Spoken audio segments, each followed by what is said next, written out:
Hey guys, welcome back to another video, man. Today we're going to be going over all the Saints undrafted free agents. Alright, so the first guy that they signed was Dales Beanham, cornerback from South Dakota State, 6'1", 200 pounds. Beanham played 5 seasons at South Dakota State from 2020 to 2024 and finished his college career appearing in 67 games, recording 134 tackles, 87 solos, 6.5 stops for a loss, 12 interceptions, 34 pass breakups, 2 forced fumbles, 1 fumble recovery, and 1 blocked kick. His 12 career interceptions tie for third in program history. In 2024, he was a consensus FCS second-team All-American, recording 46 tackles, 32 solo, 1 interception, 4 pass breakups, and a forced fumble. Alright, I like the signing because it gives us cornerback depth. We need somebody. We drafted Quincy Riley, but that's not enough. So I like this pickup. Plus, also, you gotta think about it too. He's a ball hawk, man. 12 interceptions ain't no joke. 34 pass breakups, 2 forced fumbles, recovered a fumble. He can play all around the defense. He had 134 tackles, 6.5 for a loss in the backfield. Plus, he has 12 interceptions, 34 pass breakups. For a forced fumble. 2 of them actually. This man can play all around the defense. So yeah, I like this signing right here. So yeah.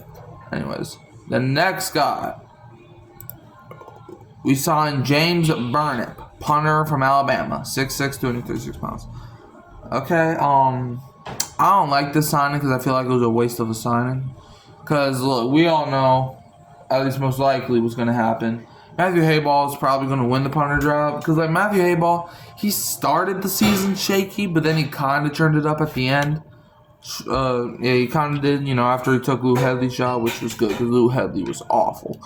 But yeah, Burnip, who's 6'6", 236, played 4 seasons at Alabama from 2021 to 24 with his 43.9 yards per punt, ranked 2nd in Crimson Tide history. In 2024, the Mount Maidstone, Victoria, Australia native, finished 4th in the Southeastern Conference and 9th in the nation with a 45.4 yards per punt mark, while helping Alabama limit opponents to a 1.00 yard per punt return mark that led the nation.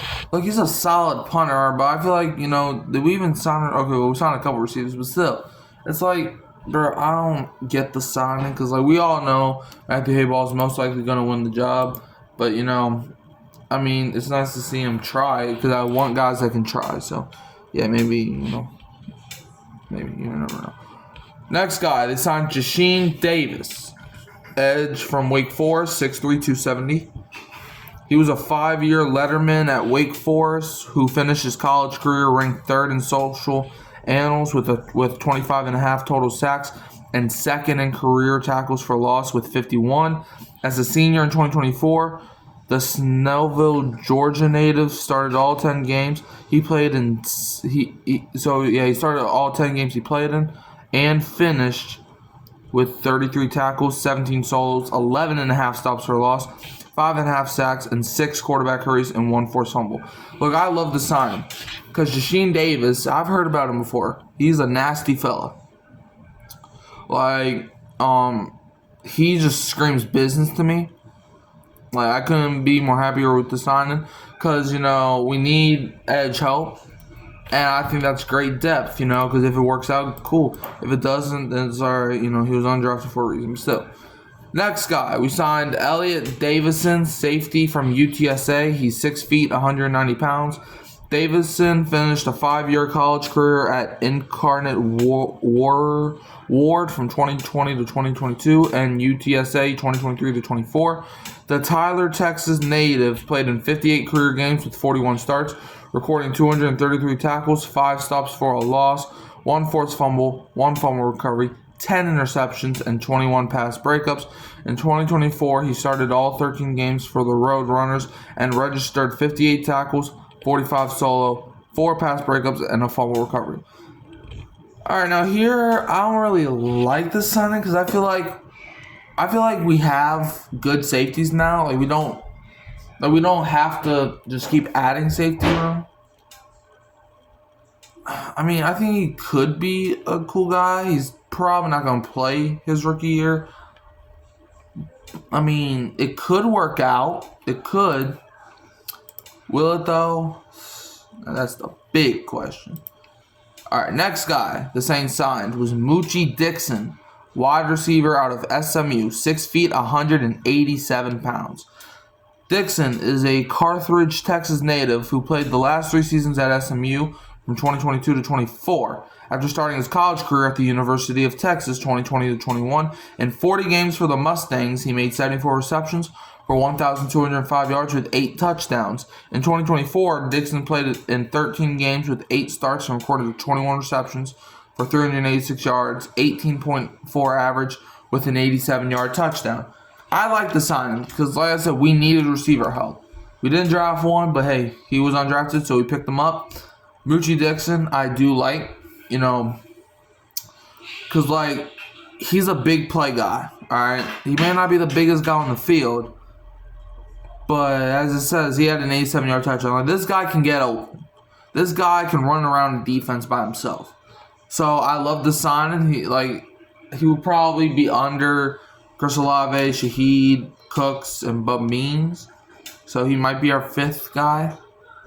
Maybe our 4th guy. But, yeah, I like the signing by the Saints to get Moochie Dixon.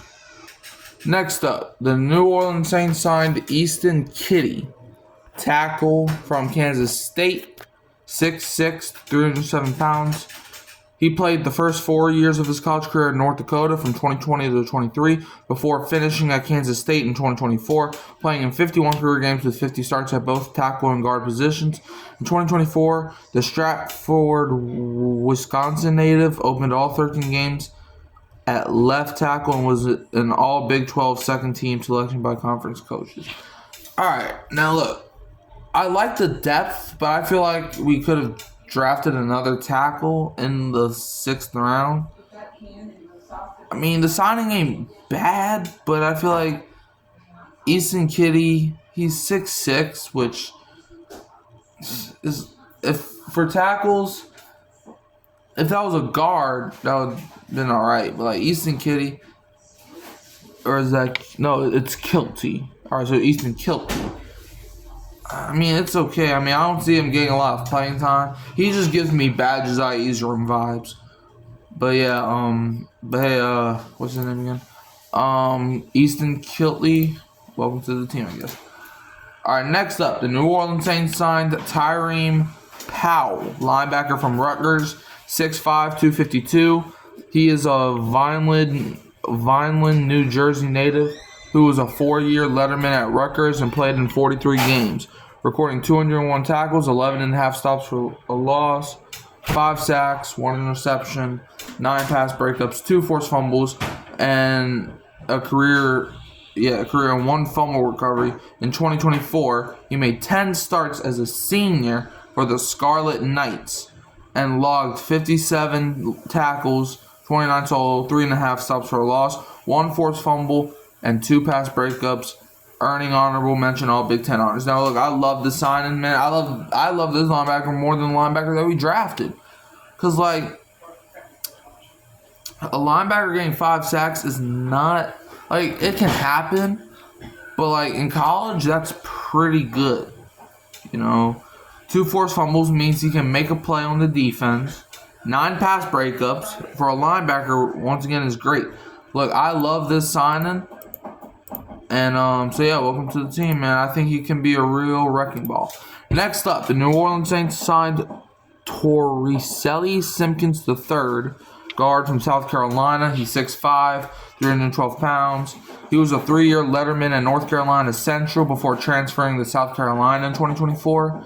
The Charlotte, North Carolina native started all 13 games at right guard for the Gamecocks and earned 3rd-team All-SEC honors from the league coaches and by College Football Nation. Prior to transferring to Columbia, Simpkins was a 3rd-team FCS All-American in 2023 at NCCU. I'm assuming that's North Carolina, I think. Maybe, I don't know. But, look, I like the signing too. Because, we needed guard depth. Because Nick Sotomayor's not that special. Neither is Cesar Ruiz. So adding Simpkins along the offensive line to be like a rotational guard, I think could be cool. And plus, he was one of the top guards in the SEC, going up against some of the best pass rushers. So I love this signing. I think he could do some good things for the Saints. Next up, we signed Amari Thomas, defensive end from Tennessee. He's 6'4", 325, who was a 5-year letterman at Tennessee, playing in 61 games with 41 starts, posting career totals of 115 tackles, 61 solo, 5 sacks, 17 stops for a loss, 12 pass breakups, 1 forced fumble, 1 fumble recovery, and 1 blocked kick. In 2024, the Memphis, Tennessee native played in 13 games with 11 starts, recording 23 tackles, 13 solos, 6 stops for a loss, 1 sack, 4 quarterback hurries, and 3 pass breakups, serving as a key piece in the Volunteers' run to the college football playoff. Now, I'm not a big fan of this signing because, like, for an SEC defensive end, I wasn't really hearing his name. Like, I could be wrong, but I don't know. I don't really know much about him. So, if one of y'all can fill me in, maybe that would be nice. Yeah. Next up, the Saints signed Chris Tyree, wide receiver from Virginia, who's 5'10", 192. He played his final season at Virginia in 2024 after playing 4 seasons at Notre Dame from 2020 to 23. After spending his first 3 college seasons at running back, he converted to wide receiver in 2023 and finished his college career with 106 receptions for 1,081 yards, 10.2 average, with 7 touchdowns, and carried 243 times for 1,204 yards, 4.9 average, with 8 touchdowns in 2024.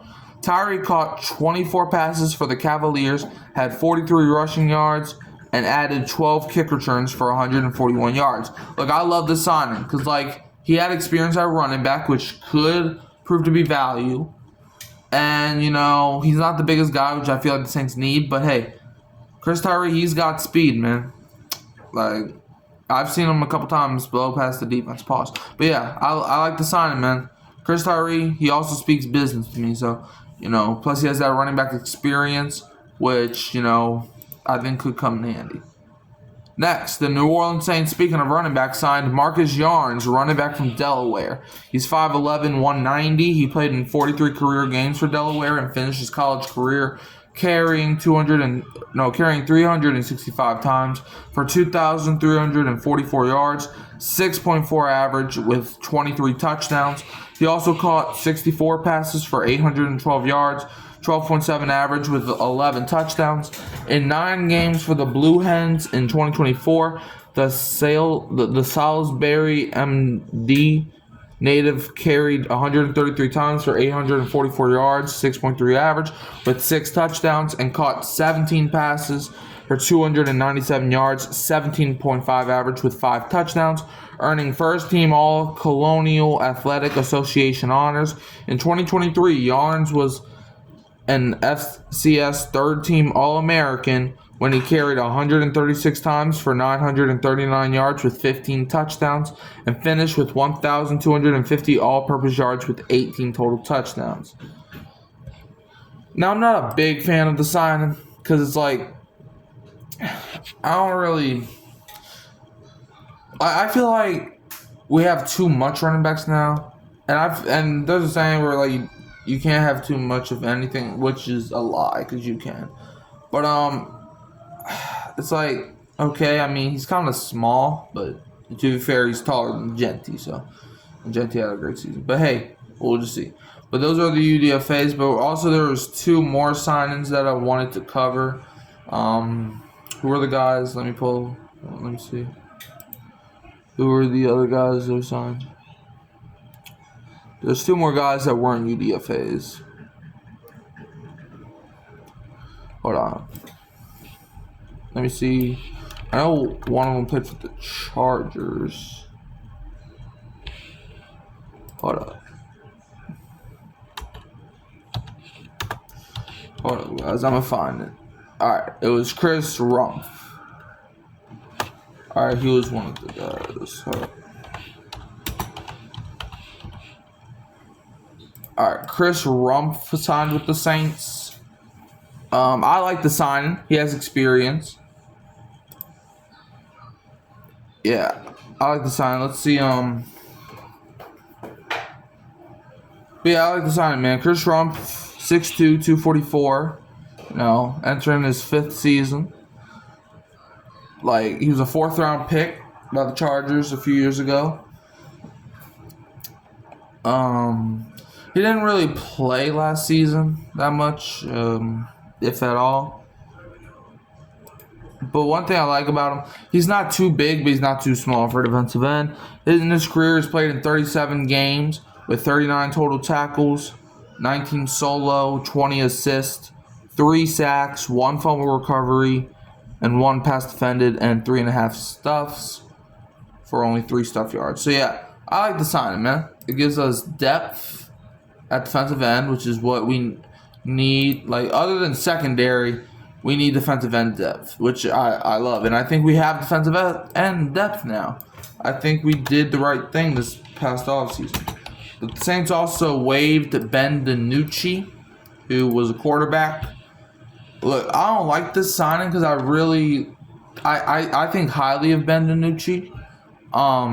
I think, you know, Ben DINUCCI, he's a solid quarterback with solid experience. It's not like a Nathan Peterman signing last year where we knew he was getting cut.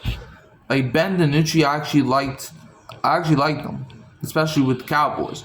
And I thought he was going to stay because of that fact. But it's like, alright, I mean, I still like him because it's like, you know, he has good quarterback experience. Because, like, with his career, he only played in 1 season with the Cowboys. But in that season, he played in 3 games, but he was 23 for 43, 53.5 average, 219 yards, and running the ball, he had 6 carries for 22 yards. So, like, he's not really a statue in the pocket. Yeah, he took 7 sacks, but that year Dallas offensive line was terrible, and his longest pass was a 32-yard pass. But I really thought we should have gave him a shot and be like our 3rd string guy to pass up Jake Hanna. But you know, that's not the direction that they chose. But also, I think they waived Ryder Anderson. I could be wrong there. Hold on, let me see your sum real quick. I think they waived Ryder Anderson, which is true. Hold on. And that was the other guy. But if that's true, I think... Hold on, let me make sure it's true. Yeah, it's true. But I like that decision because Ryder Anderson really wasn't getting any better. Like, he didn't, like, when he played, he had 8 tackles, 4 solo, 4 assists, and 2 sacks, and 1.5 stuffs. It's like, okay.